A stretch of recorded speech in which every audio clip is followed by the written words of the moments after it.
एक समय की बात है। एक घने जंगल में एक चालाक और चतुर कौवा रहता था। काका बहुत ही बुद्धिमान था और हमेशा अपनी चालाकियों से जंगल के अन्य जानवरों को प्रभावित करता था। लेकिन उसके साथ एक समस्या थी। वह बहुत ही स्वार्थी भी था और अपने फायदे के लिए अक्सर दूसरों को धोखा देता था। एक दिन काका ने सोचा कि वह कुछ नया करे। उसने सुना था कि पास के गांव में एक बगीचा है जिसमें बहुत सारे रसीले और मीठे फल होते हैं। काका ने सोचा कि क्यों ना वह गांव जाकर इन फलों का स्वाद चखा जाए। लेकिन गांव में प्रवेश करना उसके लिए खतरनाक हो सकता था। इसलिए उसने एक चालाक योजना बनाई। काका ने पहले गांव के बगीचे में जाकर ध्यान से देखा और वहां एक जवान किसान को देखा जो बगीचे में काम कर रहा था। किसान ने बगीचे को सुरक्षित रखने के लिए एक बड़ा सा कुत्ता पाल रखा था जो कभी भी बगीचे में घुसने वाले को भौंक कर दूर कर देता था। काका ने सोचा कि कुत्ते से बचने का कोई तरीका ढूंढना होगा। फिर उसने सोचा कि बगीचे के पास एक छोटी सी झील है जिसमें एक बड़ा सा पत्थर पड़ा हुआ था। काका ने सोचा कि अगर वह पत्थर के पीछे छुप जाए और बगीचे में जाकर वहां के फल खा ले तो कुत्ता उसे देख नहीं पाएगा। काका ने अपनी योजना पर काम शुरू किया।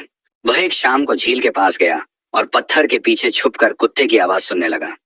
जैसे ही कुत्ता सो गया, काका ने चुपके से बगीचे की ओर उड़ान भरी और वहां जाकर रसीले फलों का आनंद लिया। वह बहुत खुश था कि उसकी योजना सफल रही और उसने काफी सारे फल खा लिए। लेकिन जब काका फल खाकर बगीचे से बाहर आ रहा था तो किसान ने उसे देख लिया।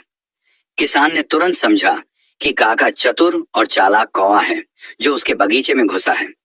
उसने काका को पकड़ने के लिए एक जाल बिछाया और कुछ दिनों तक उसका इंतजार किया। कुछ दिन बाद काका फिर से बगीचे में गया, लेकिन इस बार किसान ने उसके लिए एक जाल बिछा रखा था। काका ने जाल में फंसते ही किसान को देखा। किसान ने कहा, तुम्हारी चालाकी ने तुम्हें बगीचे में लाकर फंसा दिया है। अब तुम हमेशा के लिए मेरे जाल में फंसे रहोगे।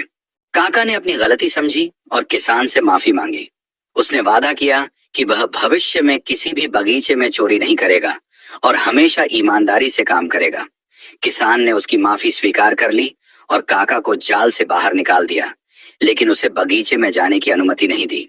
इस घटना के बाद काका ने अपनी चालाकी और स्वार्थीपन को छोड़ दिया और ईमानदारी से जीवन जीने का निर्णय लिया। उसने जंगल में सबके साथ मिलजुल कर रहने की कोशिश की और उसकी चतुराई अब सबकी मदद करने में काम आने लगी। इस कहानी से हमें यह सीख मिलती है कि चालाकी और स्वार्थ कभी कभी हमें मुश्किल में डाल सकते हैं।